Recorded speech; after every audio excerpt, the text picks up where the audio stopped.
Estamos de volta com o nosso Espaço Feminino. Eu sou Márcia Costa. No programa de hoje, o nosso tema é saúde.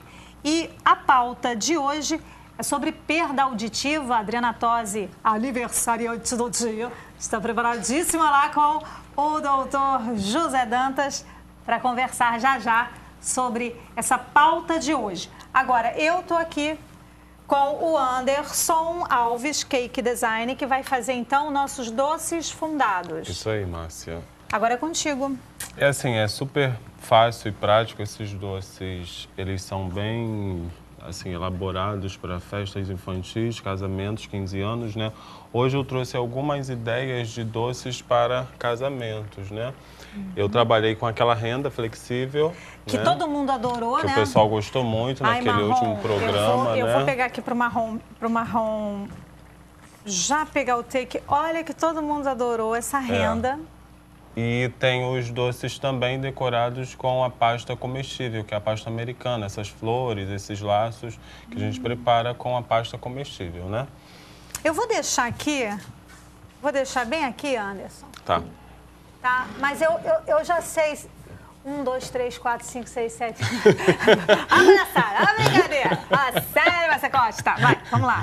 E aí, é assim, é super fácil e prático de preparar esse tipo de doce. Às vezes as pessoas olham, depois do doce pronto, né, e ficam imaginando, nossa, deve ser muito difícil, muito trabalhoso, né, para fazer, mas não tem segredo nenhum, Márcia. Com qualquer base de doce, qualquer receita básica de doce, tipo um beijinho, um brigadeiro, um cajuzinho, a gente pode transformar esse doce em um doce fondado, né? Legal. O segredo é o ponto desse doce, porque ele precisa estar bem sequinho para eu poder dar formato a esse doce. Como você pode perceber aqui, eu tenho um doce em um formato oval, eu tenho outros quadradinhos, eu tenho outro redondinho, né? Então, o segredo é o ponto desse doce, que não é aquele ponto que solta do fundo da panela e eu apago o fogo. Eu continuo dando ponto a esse doce, para ele ficar mais seco, né? E consistente, né? Isso, mais firme, aperta um pouco mais esse ponto, né? E aí, depois dele preparado, deixo esfriar e aí eu trabalho com esse tipo de forma para dar formato a esses doces. Isso é aquela forminha de fazer bombom, de preparar bombom, entendeu? Que eu aperto a massinha aqui dentro, faço uma bolinha, passo essa bolinha no açúcar, apertei ela aqui e aí eu vou retirar, ó, o doce já no formato, tá? Feito isso, feito esse trabalho, esse doce ele fica secando por aproximadamente uns 20 a 30 minutos para ele criar uma casca, né? Ele vai secar para quando eu jogar no fondant, ele não se deformar e não derreter, tá? Feito esse processo, eu vou trabalhar com fondant. O fondant é uma mistura pronta, isso aqui você encontra em qualquer loja de artigos de confeitaria, né? Não tem, é só pedir fondant para banhar doces, né? E aí eu coloco esse fondant no banho-maria para derreter. Com o tempo, ele vai derreter. Ele vai ficar no fogo, né? Eu vou deixar ele derreter, né? Ele vai derreter fazendo tipo um mingau assim, bem ralinho, né? Como o pessoal de casa pode perceber. E esse fondant é só colocar essa massa aí. Isso. E não precisa nada, Nadinha. acrescentar nada, água nem nada. Só se ele estiver muito grosso, conforme a gente vai banhando os doces, ele vai ressecando. Aí eu posso adicionar um pouquinho de água nesse fondant, entendeu? Tá. Então, depois desse doce bem sequinho, o fondant derretido, sempre de olho na água do banho-maria. Uma outra dica é, eu sempre coloco esse fondant para derreter em um marinex. Eu nunca coloco ele direto na panela, nem em uma outra panela, por conta de soltar algum resíduo, né? Então, eu prefiro o marinex para manter a cor branquinha mesmo do fondant, né? Joguei o doce aqui dentro, venho com um garfo, que é próprio para banhar, ó. Segurei, levantei, tirei todo o excesso de fondant. E agora, olha a técnica. Venho para cá. Isso aqui é um tapete de silicone, tá? Se a dona de casa não tiver esse tapete, ai, Anderson, eu não tenho esse tapete, aí eu não vou fazer o meu doce fondado, claro que pode fazer. Pode colocar em um papel manteiga ou até mesmo em cima de um papel alumínio também, para ele não grudar. O importante é colocar ou em cima de papel manteiga ou de papel alumínio, porque assim, quando esse doce secar, se eu colocar em cima de uma superfície sem colocar esse papel, o manteiga ou o alumínio, ele sai o fundo, ele acaba descolando o fundo e fica um trabalho mal acabado e mal feito, né? Então é importante ter essa base, ou papel manteiga ou papel alumínio. Legal. Tá bom? Vamos fazer mais um? Vamos. E você coloca sempre assim, Sempre um dessa por vez, forma. você vai colocando... Um por vez, porque assim, ele seca muito rápido, então se eu colocar vários doces aqui, eu vou ter dificuldade na hora de retirá-los daqui, né? E aí ele vai ressecar e pode ficar deformado, Ah lá. tá bom? Ó, Colocamos mais banhei, um. joguei o fondant por cima, venho com um garfo. Esse garfo você encontra em qualquer loja de produtos de artigos de confeitaria, né? Olha a Tirei técnica. Ah lá, vai pro lado. o excesso, venho, encostei aqui e retirei. Fácil, né? Legal. Prático, rápido.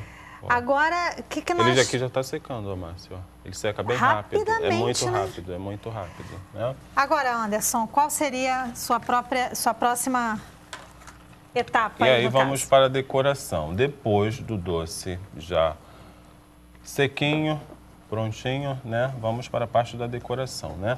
Hoje eu trouxe de novo aquela renda flexível, né? Que o pessoal gostou muito daquela outra vez, que é uma renda comestível, que eu posso fazer as forminhas do doce, posso fazer toda a decoração, né? E o legal é que é tudo comestível, né? Venho aqui com uma tesoura, cortei. Eu posso embrulhar o doce com a renda. Legal. Essa renda é essa história da brincadeira, que a gente brinca com ela. Isso aqui é um pincel que eu coloco um pouquinho de água, só para colar. Ó. Coloquei aqui.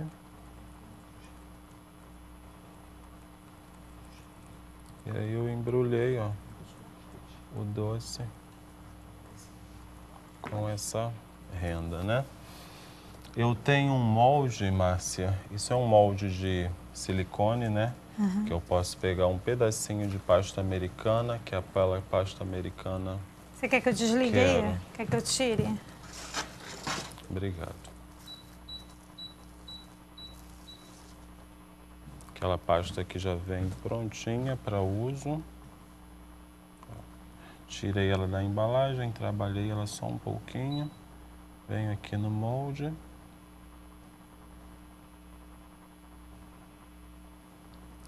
Fácil, né? De fazer, né? Gente, isso aí tudo é comestível, tá? Ó. É porque naquele dia você fez aquele bolo que era uma bolsa e todo mundo ficou pensando que era de mentira. Não é, Isso. é de verdade, é para comer. Tirei o laço. Venho aqui. Passei um pouquinho de cola. Ó. Parece até um presente, né? Não é, gente? Ai, que lindo. E agora, o que nós poderíamos fazer? Fácil de preparar. E aí você vai criando assim, Anderson, Isso aí. diferente? Isso, vários modelos. Aqui eu vou fazer um laço com a mesma renda, né? Com aquela mesma renda. Peguei um pedacinho da renda, passei um pouquinho só de cola aqui no meio, ó.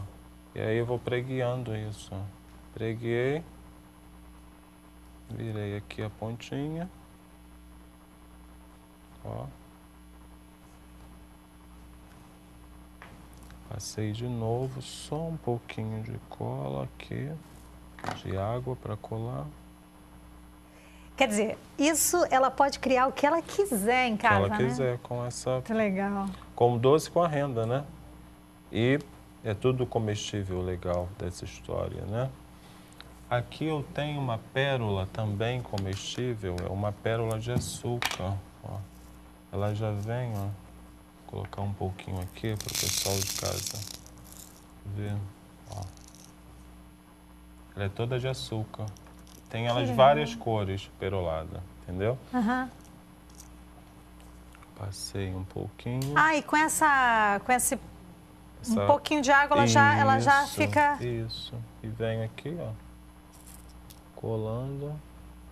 Ela adere bem.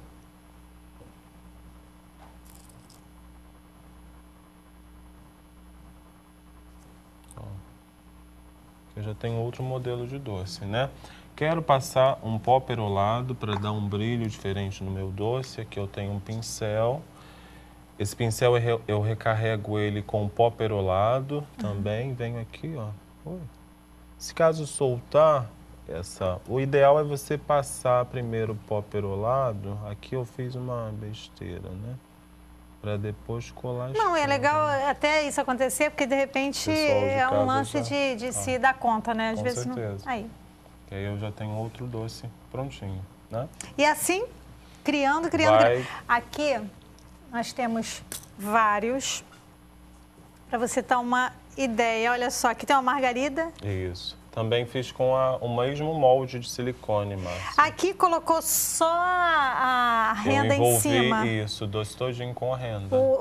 Esse doce aqui, ele é redondinho, né? Quer dizer, você aí pode brincar e fazer... Isso aí. Botar a criatividade para funcionar, isso aí, né? Com certeza.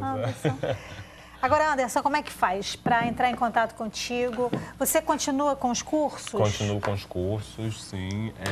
Tenho o meu telefone, que é o 3151-2650 ou 98253-6634.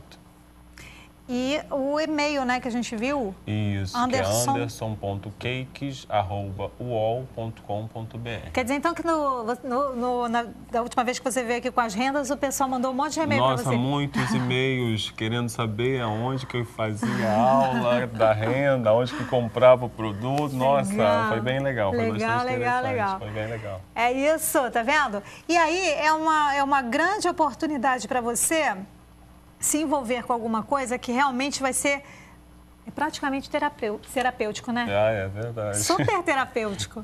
Porque você cria ali, você se descontrai. Pois o tempo passa, né? E as pessoas se preocupam com várias coisas. Você começa a trabalhar, que é um trabalho de criação, né? Você começa a fazer uma coisa, outra, e o tempo passa e você nem vê, né? Isso. Parabéns, Anderson. Obrigado. O seu trabalho é belíssimo. Obrigado. Você sabe que eu sou fã desse trabalho maravilhoso. Você que está fazendo aniversário hoje, está curtindo com a gente esse espaço feminino, assim como a minha amiga Adriana Tosi, fazendo aniversário hoje também. Felicidades!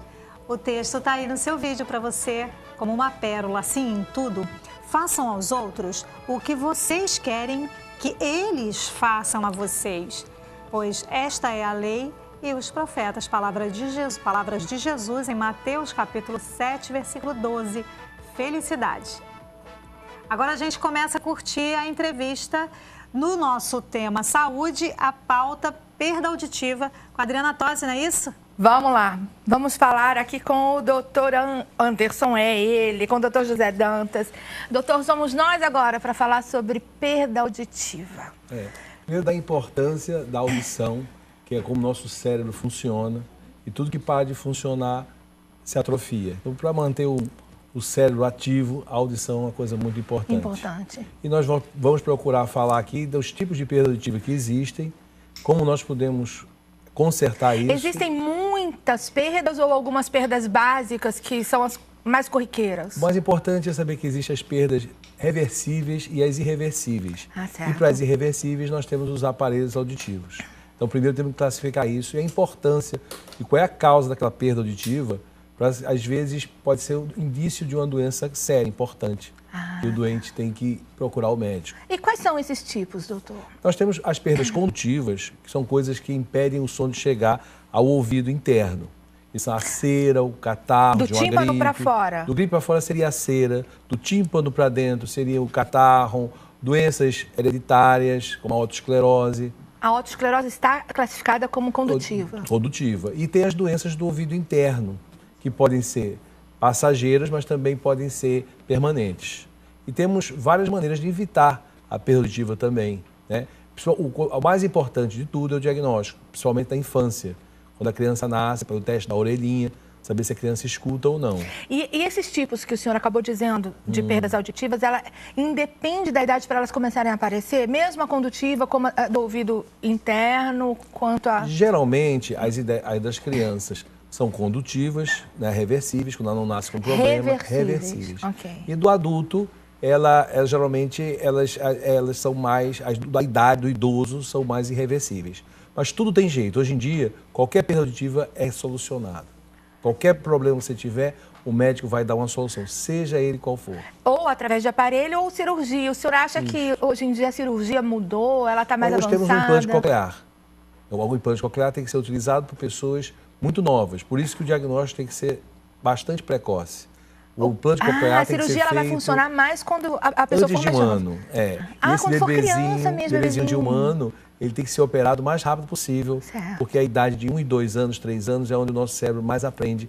E se o que a gente não aprender a falar até os 4 anos, dificilmente vai conseguir aprender a falar. Certo. Eu acho que as pessoas que perderam a idade dos 4 anos na recuperação auditiva, é o único caso que existe no mundo hoje de irreversível. É um paciente que não tem linguagem, chegou aos 8 anos, ele vai ter que utilizar sinais, vai ter que usar leitura labial. Porque ele não aprendeu. Porque o cérebro dele não conseguiu captar, não desenvolveu para poder captar a audição. Mas 99% das perdas auditivas e 100% se forem diagnosticadas rapidamente, tem solução. E é isso que a gente vai falar. Com certeza, vamos estar falando no segundo bloco. Deixa eu só perguntar uma coisa para o senhor. A autoesclerose, ela... É hereditária. Ela é hereditária e ela geralmente aparece com... 20 anos. É a esclerose, todo mundo acha que é uma coisa do idoso, do velho, mas não é. Esclerose os termos em otorrino, eles, quando não se sabia o que era doença, foram dados erradamente.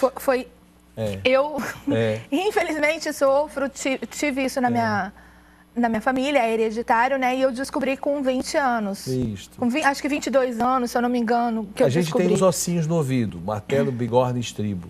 Um desses 2 ossinhos, eles colam por é uma doença óssea. É uma calcificação. Por isso, então, que na gravidez, porque eu percebi, quando nós descobrimos, era uma perda de audição assim que dava para tolerar. Depois que eu engravidei, aí ficou... A gravidez e o aleitamento, ele acelera o processo da autoesclerose, que é a soldadura dos ossinhos do ouvido, é uma perda condutiva, tem correção cirúrgica. A correção cirúrgica é com prótese? A gente tira aquele ossinho que colou e coloca uma prótese de téflon, de ouro, de outras substâncias, de outros tipos.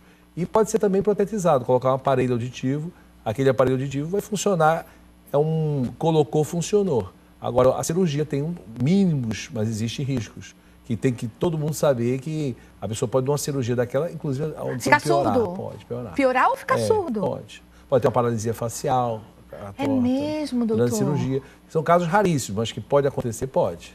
Né? Olha, eu já operei 2 vezes, eu operei uma vez cada ouvido.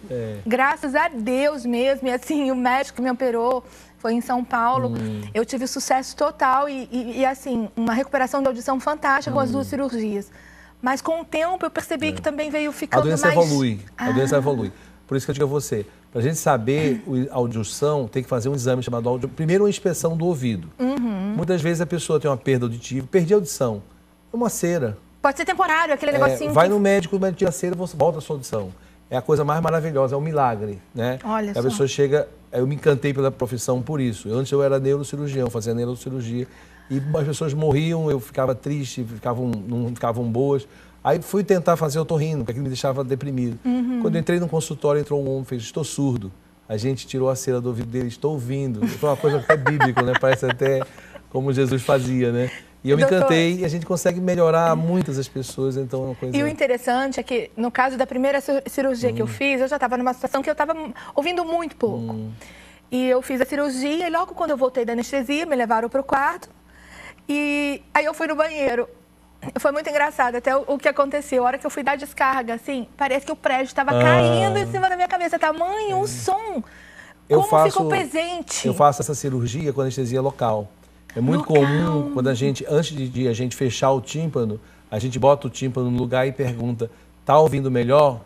E geralmente a resposta com o paciente. É uma lágrima de emoção da pessoa de estar ouvindo pela primeira vez. Olha, eu sei exatamente o que o senhor está falando. O sim é uma lágrima. Eu sei exatamente o que o senhor está falando. E no meu caso, que já passei por 2 cirurgias, graças a Deus, as 2 cirurgias com sucesso, o senhor falou que evolui a doença, eu estou realmente sentindo que, se fosse o caso, eu faria outra. O que eu quero perguntar para o senhor, no caso da otosclerose, quando vai passando a idade, ela passa de ser recomendada? Então, no seu caso, o que pode ter ocorrido? A prótese pode ter se deslocado, só é recolocar e você volta a ouvir. E a doença pode ter evoluído, a doença óssea, que primeiro soldou um osso, lá, aqueles pequenos ossículos, ela pode ter invadido o ouvido interno e ela tem uma parte também de ouvido interno. E aí ter evoluído. Como é que descobre, doutor? Exatamente o que aconteceu. É um exame que é feito em 10 minutos. Mas a audiometria, ela vai dizer se foi a prótese que saiu do lugar ou se foi os... Vai. Porque na audiometria ela diz se é condutivo ou se é neurosensorial. Se ela disser condutivo, a gente compara a audição pela via óssea com a audição da via aérea.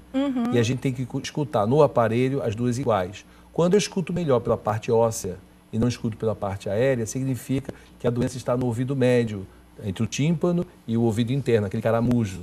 Então aí a gente tem como resolver. Se a via óssea e a aérea caírem juntas, é uma doença neurosensorial. Isso indica que você só tem correção através do aparelho auditivo. Do aparelho. Então a gente vai chamar um intervalo rapidinho e depois a gente volta no terceiro bloco falando muito mais sobre esse assunto tão importante, né, doutor? Espero ajudar muitas pessoas. Verdade.